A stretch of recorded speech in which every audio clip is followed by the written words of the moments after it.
Good day, everyone! How's it going out there? Welcome back to Adventures with Parker, and specifically, welcome back to our countdown of all 84 rides and attractions at the Walt Disney World Resort. In case you missed it, a couple weeks ago, I put out part 1 of this. Well, I think it's going to be a trilogy by the time I get it all done. But anyways, we're doing a series counting down every single ride and attraction at Disney. And yeah, a couple weeks ago, I did number 84 to 55 is where I think we left off. And then I had to take a little break because school got really crazy, you know, end of term assignments and exams. Yay! But today, I am really excited to be picking things back up, and we are going to continue on with our list. Of course, I highly recommend going back and checking out part 1 if you haven't already, but either way, I'll give you just a quick reminder that, first of all, this list is entirely subjective. Like any other rankings list that is out there, don't let people fool you. There's no such thing as a perfect list. Second of all, I have not been to the Disney parks since 2017. So there's a couple attractions that I've never experienced before, which is where these two symbols are going to come in handy. But yeah, anyways, let's just jump right back into it. And without any further ado, let the Disney Countdown Adventures begin.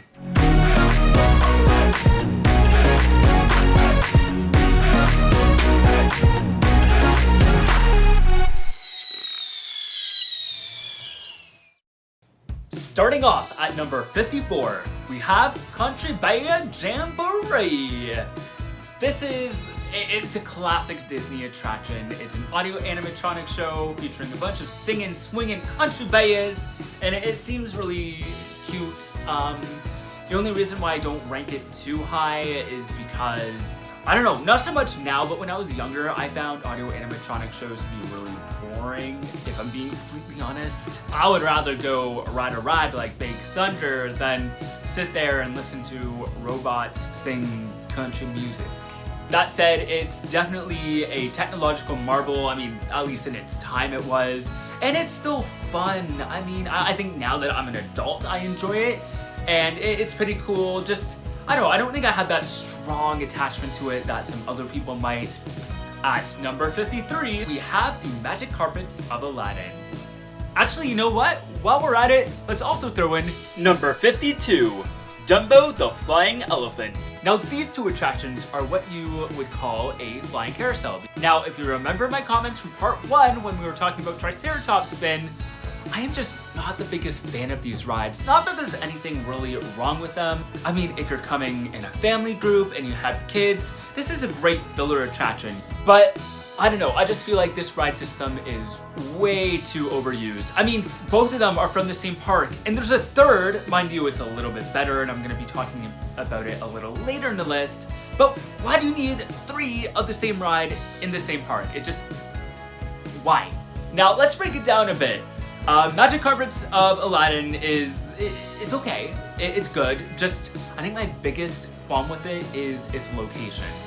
It just creates such a big bottleneck in Adventureland because before it was built, that path was just wide open, especially because it's by Jungle Cruise on the one side and then Aloha Isle, which is where you can get Dole Whips, is on the other side. So it's way too crowded and it's unnecessary. And also, I don't think Adventureland is a good fit for this ride. I get their logic, but it just doesn't fit the aesthetic of the rest of the area. Maybe Fantasyland would be a better fit for it. I don't know. Now, Dumbo, on the other hand, I put a little bit higher because, I mean, first of all, it's a Disney classic. It is iconic. Everyone knows about Dumbo the Flying Elephant. The other thing that Dumbo has going for it is that, I mean, there's 2 of them, so it's great for capacity, and you don't need to wait. When you go to ride it, you go into this big top, and there's some play structures in there, and you get a little pager, so you can sit down, your kids can run wild, and you don't actually need to stand in a line, which is... But yeah, they're just not my type of ride. I would rather spend my time doing other things, and definitely not all 3 in the same day. Number 51, The Seas with Nemo and Friends. So this is our first dark ride on the list, and yeah, clearly it's not the best one on Disney property. To be honest, I kind of forget that this ride even exists sometimes. It's the same system that you find at Haunted Mansion, but instead of the Doom buggies, you board some shells. No, not those ones. That's Journey of the Little Mermaid. Yeah, those are the ones. And basically, if I remember correctly, I haven't been on this ride in a hot minute. It's basically you're playing hide and seek with Nemo. And I don't know, it's just kind of uninspired in my opinion. And it's entirely screen-based, which is just, it's kind of lazy in my opinion. I mean, I think they did have some space requirements where screens were more practical, but still, I don't know. It's just, there's a reason this is the first dark ride on our list.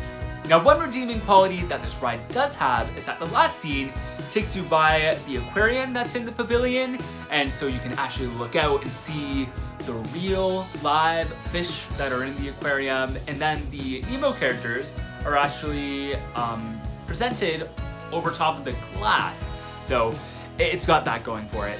Moving on to number 50, we have the Mad Tea Party. This is another one of those rides that is just super iconic. When you think of Disney, this might be one of the first attractions you think of. And I mean, there's nothing really wrong with it. Like, it is really fun and it's got a really nice atmosphere around it, you know, all Alice in Wonderland themed. Plus, in like the center teapot, you have the little mouse kind of popping up all the time, which is just a really cute little touch. Teacup rides are nothing especially unique to Disney. You can find versions of this ride at a lot of theme parks all around the world. Mind you, I do think this is one of the best ones out there for obvious reasons. And I don't know, it just kind of is what it is. It's just a flat ride, and there's nothing wrong with flat rides. Flat rides are very important for theme parks. They act as a good support for the other attractions, but that's just it. They're a supporting attraction. They're not the main event, as it were. At number 49, we have the Many Adventures of Winnie the Pooh. And I actually kind of had a tough time placing this ride because I actually haven't been on it myself, but I have seen tons of videos of it, and it seems fun. I don't know, it's just, for me, it's just kind of there. Like, it's a good dark ride. I don't think there's anything bad with it, and I love Winnie the Pooh, don't get me wrong. Like, Winnie the Pooh, the character is, how could you not love him? But I guess when I just think of Disney dark rides, this isn't one that immediately comes to mind. And I think that's why it doesn't have a super high ranking in my books. Coming in at number 48, we have the Enchanted Tiki Room. This is another animatronic show, and obviously because I placed it a little higher than Country Bear Jamboree, this one is the one I like more. Duh. It's just really fun, and I don't know, I have a bit of an affinity for anything like that has a South Pacific or Polynesian vibe, so this show is right up my alley. And I mean, the song is really catchy, you know, the tiki tiki tiki tiki tiki room and the tiki tiki tiki tiki tiki room. It's a bop! And I mean, I also have experienced the under new management version, which I don't remember actually hating all that much, but then again, I was a kid, so to see characters like Iago and Zazu in it were like super cool and super exciting and fun for me as a child. I don't think I would have appreciated the current / original version back then, but now I definitely do, and I especially love that it kind of has that touch of Walt in there. And when you think about the Disneyland version, this attraction was very monumental in the advancement of audio animatronics. So I guess I will forever be grateful for this show for pioneering basically one of the biggest technologies that defines what Disney and Disney attractions are. At number 47, we have Alien Swirling Saucers. And obviously, since this is a part of Toy Story Land, which was built after my last visit, I have not had a chance to experience it yet, and I really haven't been able to experience any ride that uses this ride system yet. So this is kind of like an all new, unknown experience for me. So I really didn't know where to rank it, but I think I gave it this spot kind of based on my opinions of other Disney flat rides, kind of in mix with some of the reviews and any clips that I might have seen of it. It seems really fun, and it also seems great for families. Like, it doesn't seem too intense, but it also whips you around a bit, so it seems kind of fun. At number 46, we have Kali River Rapids. Now, this is an attraction that sometimes I really don't know what to think of it. On the one hand, it seems to be kind of lacking. I mean, the only real major like story elements that you get are that scene kind of towards the end just before the drop where you have like the smoke effects and like, you know, you hear the chainsaws because all of the logs are being cut down illegally.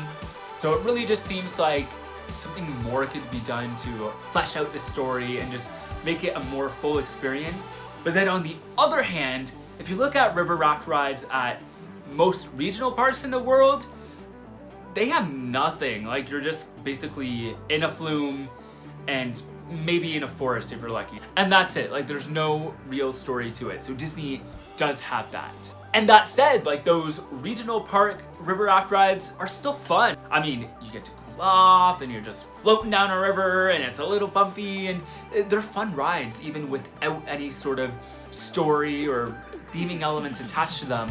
Just, I know Disney can do better. And I mean, look at Universal, like Popeye and Bluto's Bull Trap barges. That has to be one of the best river rapid rides I've seen anywhere. So to have that next door and then for Cali River Rapids to be what it is, it's just like, yeah, Disney could do a lot better with this. But that doesn't mean you can't have a good time on it. Next up, at number 45, we have Journey into Imagination with Figment. And this is another attraction that I had a tough time placing. But when you look at the actual ride itself and the concept and like the story that it tells, it's not the most exciting and it's not the most memorable or magical story. But then you have Figment, and I mean, I am a simp for Figment. I will admit to that. I love him. He is absolutely adorable, and he definitely redeems the ride in a lot of ways. But then, of course, we got to address the elephant in the room. It is nothing like the original version. For those of you who don't know, there have been 3 versions of Journey into Imagination, and the first version is unanimously considered to be the best. I mean, I haven't experienced it myself, but just based on what I've heard and what I've seen on YouTube, it just seems like an all-around great Disney dark ride and just perfect for Disney, perfect for Epcot. And then it went ahead and changed it and made it Journey into your imagination and just took out everything that made this ride good, including Figment. And then obviously now we're at the 3rd version where they put Figment back in, but it's still not the same. I personally would like to see a updated version that reinstates Stream Finder, but maybe I'm just streaming. But can you imagine? At number 44, we have Mickey's PhilharMagic. I don't really have a lot to say about it. It's a 3D movie kind of show. Yeah, that's exactly what it is. And basically, Donald steals the sorcerer's hat, and the whole premise of this attraction is that you're following him through all these different classic 90s Disney movies, and it is honestly a really fun attraction. And when I went to Disney for the first time in 2007, I swear I did this like maybe 3 times in a row because that's how much I loved it. I just love seeing all the different characters and the smells. Yes, when you're in like the Be Our Guest scene, you smell that dinner and it is so just great. But then fast forward to the year of our Lord 2021, and it's a little dated. Animation technology and 3D technology have just both come such a long way since this attraction first opened. And plus, we have a whole new catalog of characters that would fit really well into this attraction. So personally, I would like to see it updated, not completely replace it, because I mean, those classic characters are a big reason of why I still enjoy this attraction to this day. The premise is there. It just needs a little bit of love. At number 43 is, for the first time in forever, a Frozen sing-along celebration. I'm gonna be completely honest, this show really surprised me when I watched it for the first time. So this show is located in Hollywood Studios, and basically you're being invited to this retelling of Anna and Elsa's story. And it involves some live characters, including the Royal Historians of Arendelle. And they are what make this show absolutely just worth it to see. They are so funny, and they draw upon a lot of pop culture references. They used Kristoff's newly lacquered sled in the process. It exploded, like the Falcons of the 4th quarter. Yeah, that kind of brings me back. But they are so funny and they just have such a great chemistry. At least they did when I watched it last. I don't know if they've changed up the actor since then, but when I saw it, it was so much fun. And then of course they break up the story with songs and like they have like the words on the screen so you can sing along. And if you're a big Frozen fan, which I am, it's kind of cool to be in a theater with everyone just belting out to Let It Go. And then at the end, for the big finale, Elsa kind of comes on and it's like, wow, good job guys for knowing your history. And for knowing our history so well, I hereby decree that you are all honorary citizens of Arendelle. And then she sings Let It Go again, and then it snows. And snow is great. I live in Canada, and yeah, go snow. So I would say, I mean, at least going off of my 2017 memories, it's really good. All right, we are halfway through our list, and at number 42, we have Astro Orbiter. But Parker, you just said that spinner attractions weren't good. Why is this one so much higher? Because of views. Astro Orbiter is really unique among the Disney spinners because, well, first of all, it kind of acts as an anchor of Tomorrowland. Like, it's located right in the center of the land, so it's super iconic in that sense, and it's on an elevated platform. So you actually have to take an elevator up to it, which is just an experience on its own, and you're just flying. So it adds that extra element of elevation. And actually, when I was a kid, like when I went for my first time, this ride actually kind of scared me. I went on twice during that visit, and the first time I just stayed like right at the bottom. I did not want to go up. And then later, as I got more comfortable, I went on it again, and that time I was able to make it to the top, and then I went right back down to the bottom right away. But nowadays, I'm a big boy, so I don't mind going all the way to the top and staying there. And when you do, you are treated to amazing views of Tomorrowland, and you can see some other parts of the Magic Kingdom. So yeah, it's a little more thrilling, it's a lot more scenic, so it deserves to be higher than the other spinners. It's still a spinner, but as far as they come, it's good. At number 41, we have Finding Nemo the Musical. I think that this show is very underrated. Mind you, it's kind of off to the side, like it's kind of between Dinoland USA and Asia, and I'm sure a lot of people just walk past it without even realizing it's there.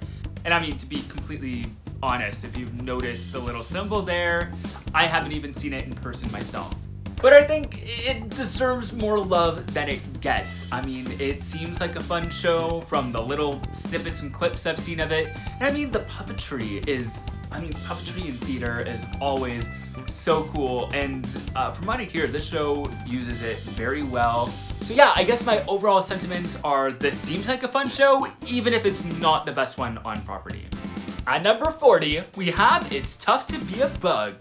This is the show that's located inside the Tree of Life, and it's actually pretty interesting. I mean, it's about Flick basically doing this show of all the different bugs, and it's kind of talking about the different roles that bugs play and how important bugs are, which is a great message to be putting out. So thank you, Joe Rohde, for shining a spotlight on the ever so important invertebrates that our world depends on. But the other thing to know about this show is that it is actually really terrifying.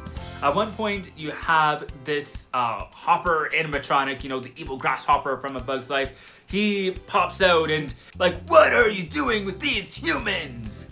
And it's just very like, ooh, what's he gonna do?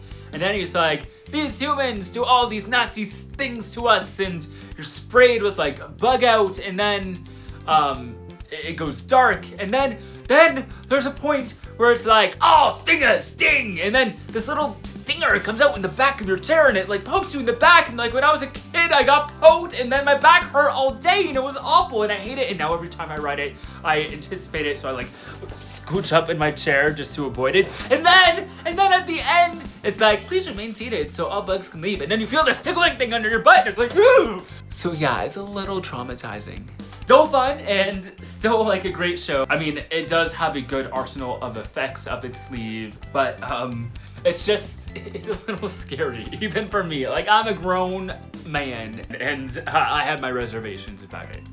At number 39, we have the Indiana Jones Epic Stunt Spectacular. If you are going to see a show in Hollywood studios and you can only choose one, this is the one you gotta do. Now this show is really cool because it gives you an inside look at how stunts are done for movies. And this is one of those last attractions that give you an inside look on the movie industry and how movies are made. It's kind of nice that we still have this attraction to serve that purpose. And I mean, it's just really cool. Like, they do all these live stunts and it's really entertaining to see it all happen, like, you know, right there before you. And even though they're kind of giving you like oh, this is how we do it in the movies, there's also a storyline that goes along with it that you can follow along. So that's a really nice touch. It's just, it's a lot of fun. At number 38, we have Mission Space. This is the simulator attraction that basically simulates a flight to Mars. And it's kind of fun because you know, there's all those different buttons you can push, and so there's a bit of an interactive component, and it's kind of like the precursor to Smuggler's Run in a way.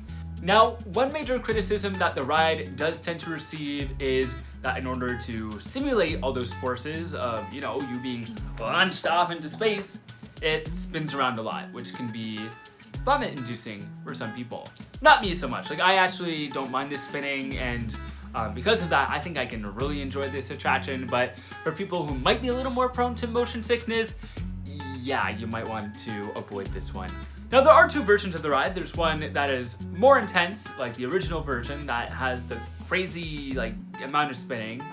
And then there's kind of like a more gentler version, and since my visit, they've updated it with a different mission. So instead of going off to Mars, this time you're circling around the Earth. So it's kind of nice that they have those options depending on your level of spinning tolerance. And I mean, just in general, a lot of people don't really love this attraction. I like it. Like, it's obviously not my favorite, but I really still enjoy it, maybe more than most people would. These next two attractions I'm going to talk about together because they are very similar experiences. But at number 37, we have Gorilla Falls Exploration Trail, and at number 36, we have Maharaja Jungle Trek. Honestly, both of these attractions are super underrated. These are essentially walkthrough attractions in the animal kingdom. Gorilla Falls is over in Africa, and Maharaja Jungle Trek is over in Asia. And basically they accomplish the same purpose. I mean, you walk through and there's all of these different animal exhibits. So on the Gorilla Falls Trail, you see gorillas and hippos. Basically, it's all of the African species that you wouldn't see on a safari. So mostly kind of like your jungle-based species. Maharaja Jungle Trek, you see bats, tigers. Now, I did put Maharaja Jungle Trek a little bit higher because it kind of goes through these ruins, and there's just this beautiful theming in that one. I mean, Gorilla Falls has some theming too, but for Maharaja Jungle Trek, it's just next level, and it just really puts you into that setting. But yeah, both of these are really fun. Do not miss them. They're overlooked a lot, so if you go to Animal Kingdom, these are must-do experiences. Coming in at number 35, we have Buzz Lightyear's Space Ranger Spin. This is a dark ride located in Tomorrowland, themed to Buzz Lightyear's Space Command. Not necessarily like Buzz Lightyear and Toy Story, but more of like the actual story and universe that Buzz Lightyear is from. So, you know, you're gonna go defeat the evil Emperor Zurg, and you have these blasters, and this is just an all-around fun attraction. I mean, just the interactivity is so much fun, and it's always cool to try to, you know, rack up as many points as you can and earn that title of Star Space Commander. And there's nothing overly special in terms of the effects, but it's just fun. Like, you can always have a great time on Buzz Lightyear's Space Ranger Spin. At number 34, and please don't attack me for putting it so low, is It's a Small World. Actually, maybe I put it higher than some people will. I don't know. This attraction kind of gets mixed reviews, which I guess kind of explains why I put it in like the middle of the pack. First of all, it's a classic ride. This is a ride that has direct influence from Walt Disney. It was one of the rides that was put into the World's Fair. I mean, obviously not this version, but the Disneyland version was at the 1964 New York's World's Fair. And it has this really sweet message. Plus it's iconic, like it's just one of those Disney attractions that immediately come to mind when you think about Disney parks. I actually really like the style of the dolls. They just have this unique look to them, and even though they're not overly detailed, they're just really cute, and it's kind of cool to see them in all of these different settings. On the flip side, the song can be really annoying. According to some people, not me, that is not my opinion. I know I make jokes about it all the time, but I don't mind the song really that much.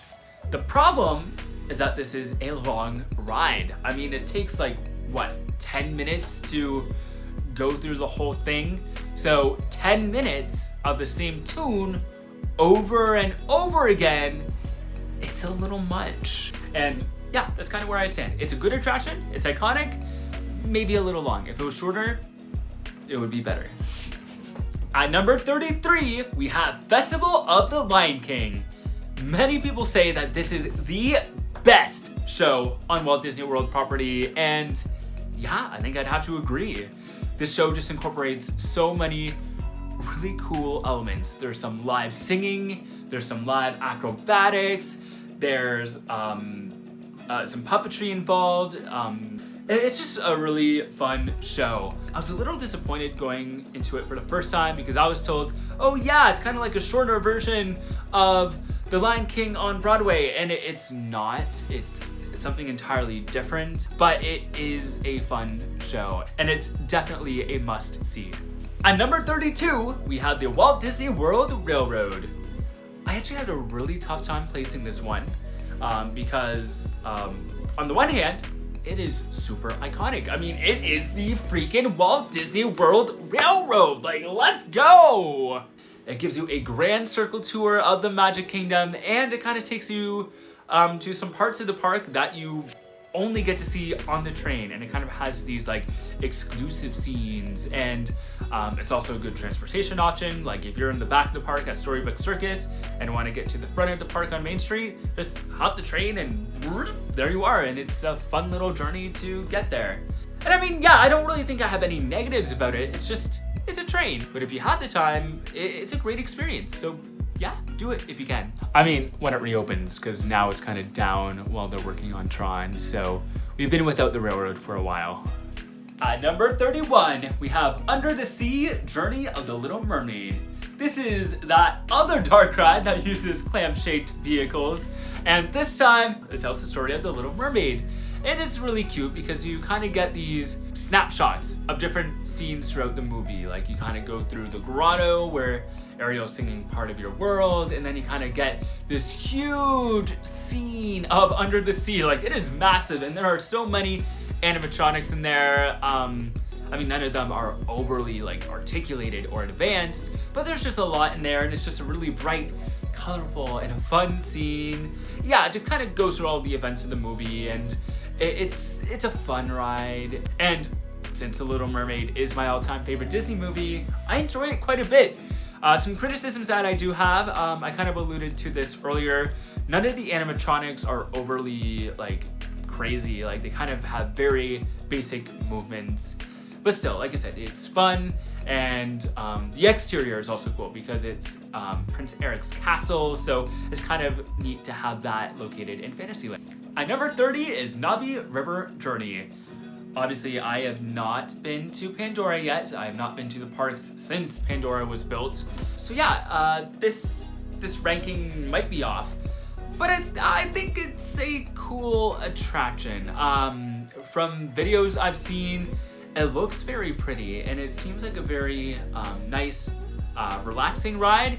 And I mean that, I don't know her name, but the animatronic at the end, like the one that sings and moves, like wow, that is some animatronic, and that definitely gives it a lot of bonus points.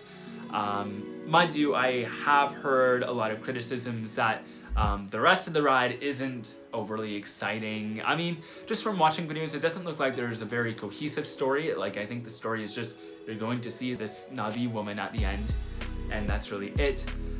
But I don't know, I think I would enjoy it. Like, it looks very pretty, and just to see all of the animals just everywhere, I think I would like it than most people would. At number 29, we have Slinky Dog Dash.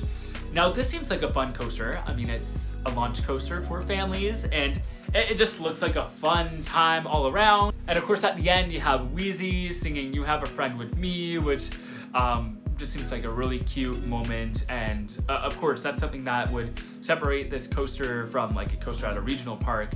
But I mean, beyond that kind of ending scene, it's not like it's like Seven Dwarfs Mine Train where you have like a fully realized scene. For the most part, it's just a roller coaster.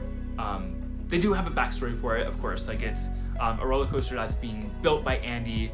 But yeah, there's nothing overly special about it, but it does look fun. And until I ride it, I'm pretty confident with putting it where I have. All right, friends, and that will do it for part 2 of our series ranking every ride and attraction at Walt Disney World. Part 3 will be coming to you in exactly 1 week, so that is next Tuesday. So be on the lookout for that. I will be done school by then, so I'll actually be able to get the video done this time. Other than that, be sure to like, comment, subscribe, share, and all that wonderful YouTube stuff. Hit that notification icon so you don't miss any future videos. Follow me on social media, where you can find fun photos, discussions, and channel updates. And finally, always remember that the adventure is calling. See you next week.